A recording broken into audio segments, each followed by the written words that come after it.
The global elite know what's holding back the Antichrist, and they're targeting it. Picture this.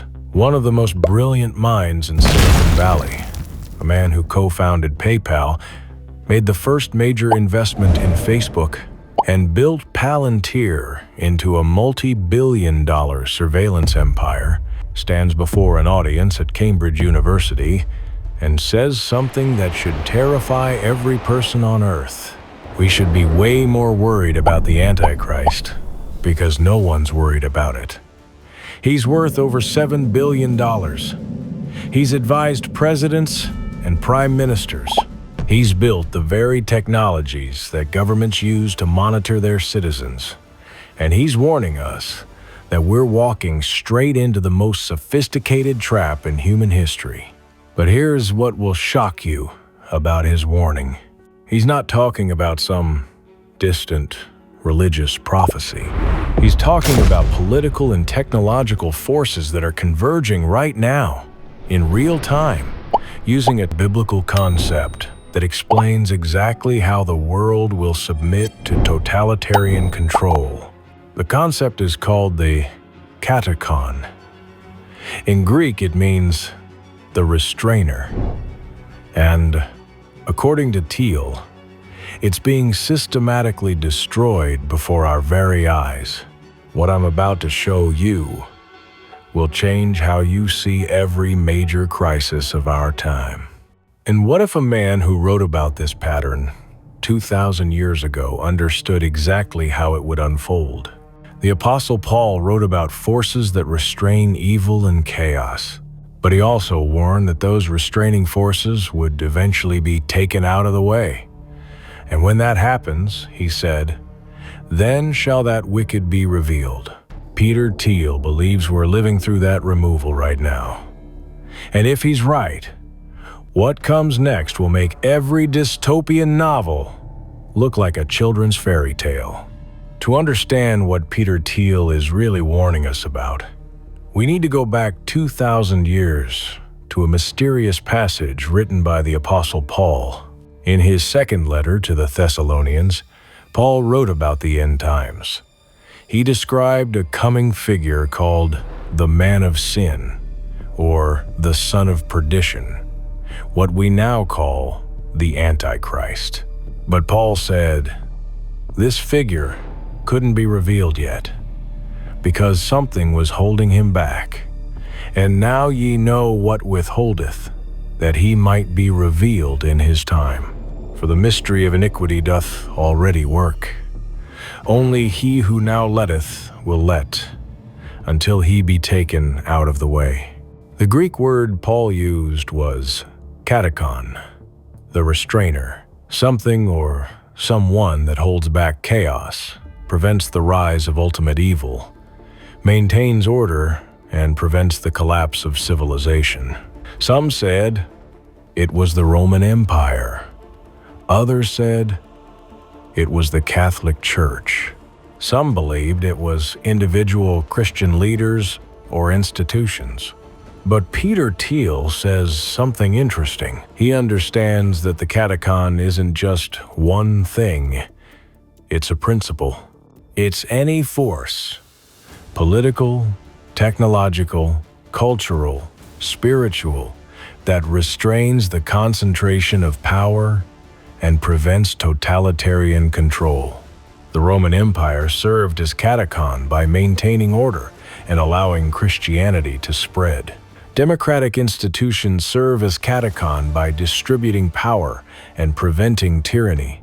Free markets serve as katakon by decentralizing economic control. But here's the terrifying part of Paul's prophecy. The restrainer will be taken out of the way.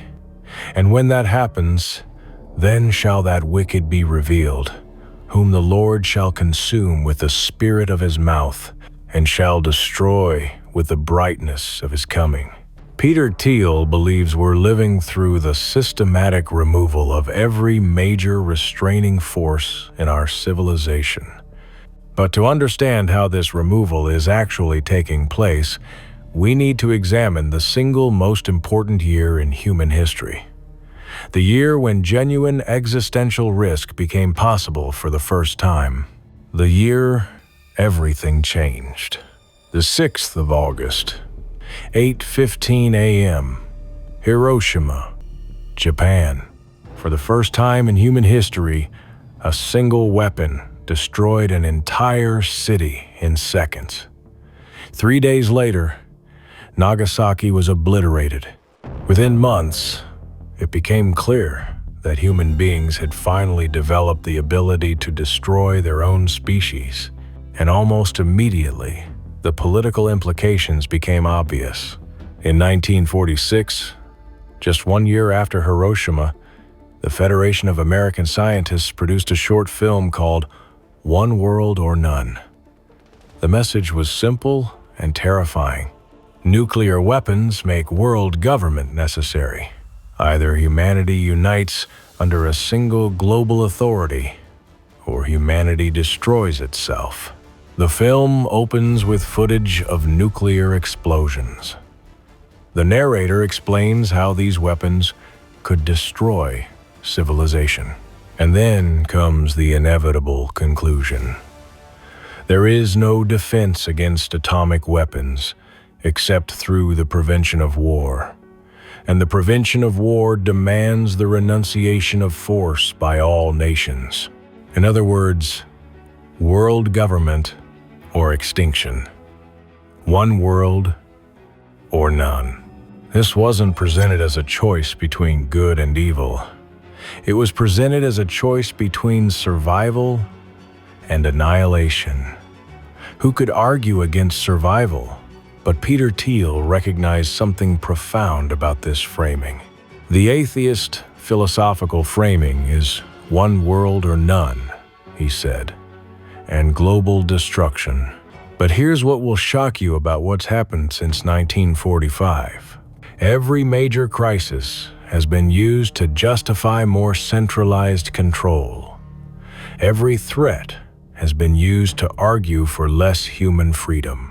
And the very technologies we've built to protect ourselves have become the tools of our own surveillance and control. The catacomb hasn't just been weakened. Peter Thiel believes that he has identified the exact mechanism by which the Antichrist will take power. And it's not through conquest, charisma, or supernatural deception. It's through offering protection from genuine threats. The slogan of the Antichrist is peace and safety, Thiel explained, referencing 1 Thessalonians 5-3. For when they shall say, peace and safety, then sudden destruction cometh upon them, as travail upon a woman with child, and they shall not escape. But here's the crucial insight. In our modern world, peace and safety doesn't just mean freedom from war. It means protection from existential risks that could destroy civilization itself. Nuclear weapons that could end civilization in an afternoon. These aren't imaginary threats. They're real risks that require real solutions. But notice something absolutely crucial about every proposed solution. They all require more centralized control. Climate change? We need global carbon monitoring, international enforcement mechanisms, and worldwide coordination of energy policy. Who provides that? A global authority. Nuclear weapons? We need international oversight of all nuclear technology, global monitoring of weapons programs, and worldwide enforcement of non-proliferation. Who enforces that? A global authority. Do you see the pattern? Every existential risk, no matter how different it appears on the surface, demands the same solution. More global governance, more international coordination, more worldwide monitoring, more centralized control. The default political solution people have for all these existential risks is one world governance, Thiel observed. What do you do about nuclear weapons? We have a United Nations with real teeth that controls them. What do we do about AI? We need global compute governance. We need a one-world government to control all the computers, log every single keystroke to make sure people don't program a dangerous AI. And here's what makes this so seductive. These aren't obviously evil proposals. They sound reasonable, responsible, even necessary. Who wants nuclear war? Nobody. Who wants runaway AI? Nobody. Who wants climate catastrophe?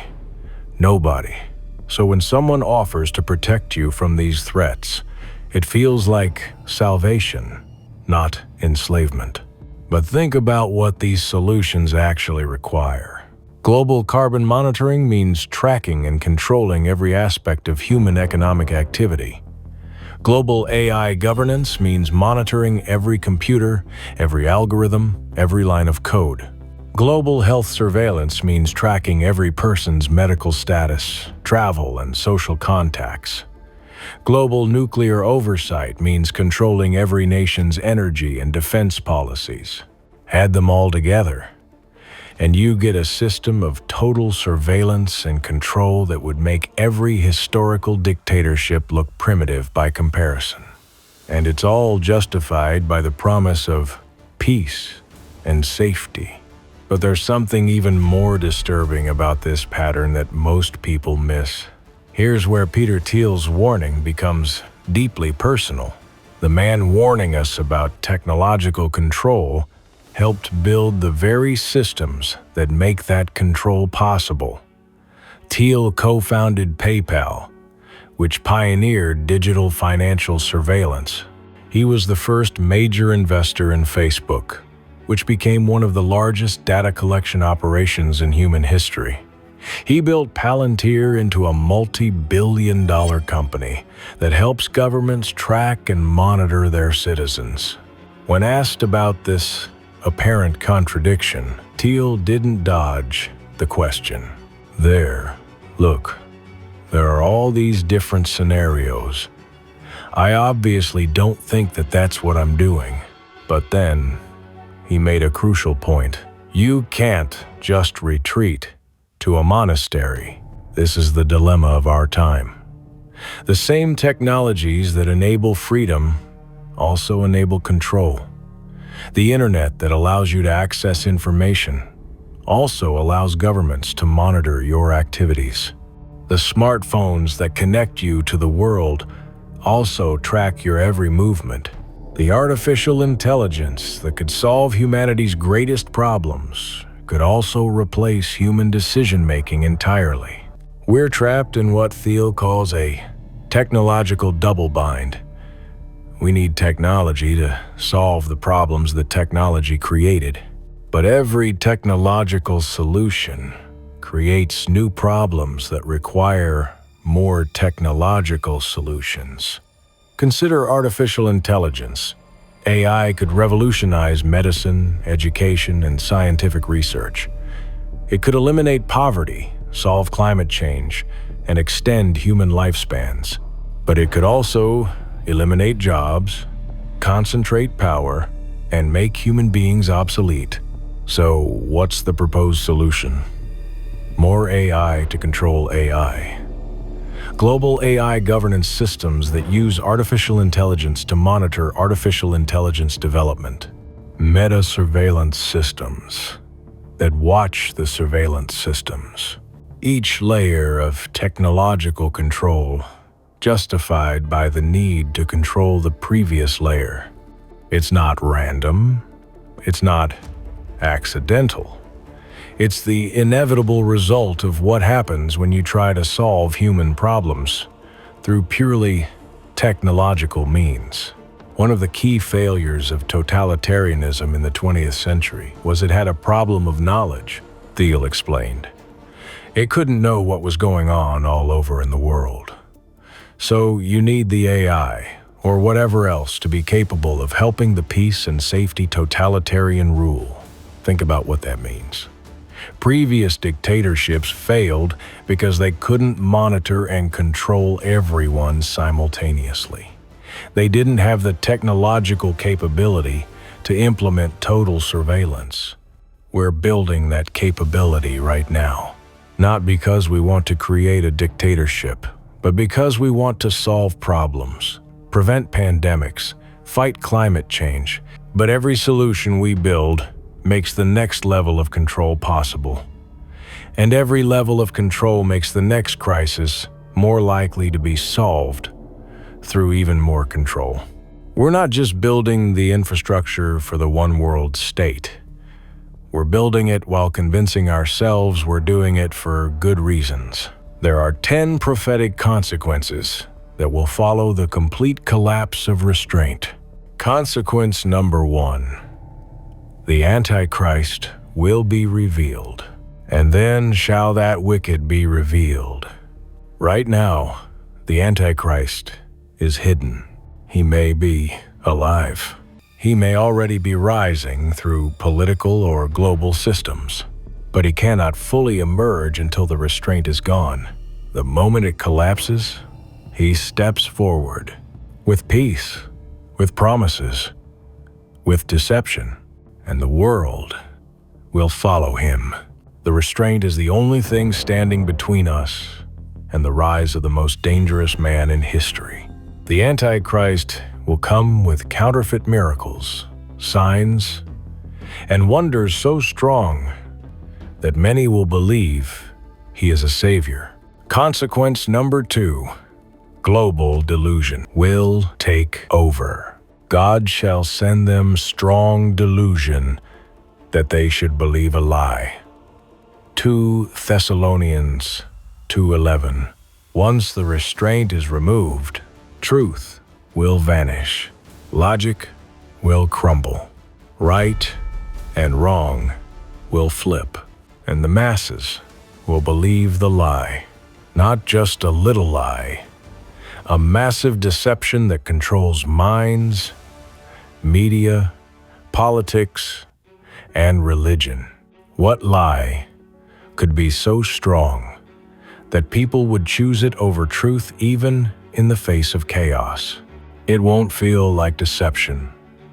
It will feel like unity, progress, peace, until it's too late.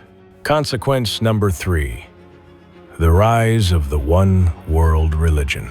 The Bible shows that a false prophet will rise alongside the Antichrist. He causeth the earth to worship the beast. Revelation 13:12. A new religion will spread, one that looks spiritual, one that sounds loving, one that includes everyone except the truth. It will demand loyalty. It will look peaceful on the outside, but it will be a trap for souls. This new religion won't deny God, it will redefine him. Major world leaders and religious figures are already calling for a global faith alliance to unite humanity under one spiritual umbrella. When restraint falls, worship won't disappear. It will be redirected. Consequence number 4. The mark of the beast system will begin. No man might buy or sell, save he that had the mark. Revelation 13:17. The mark becomes mandatory.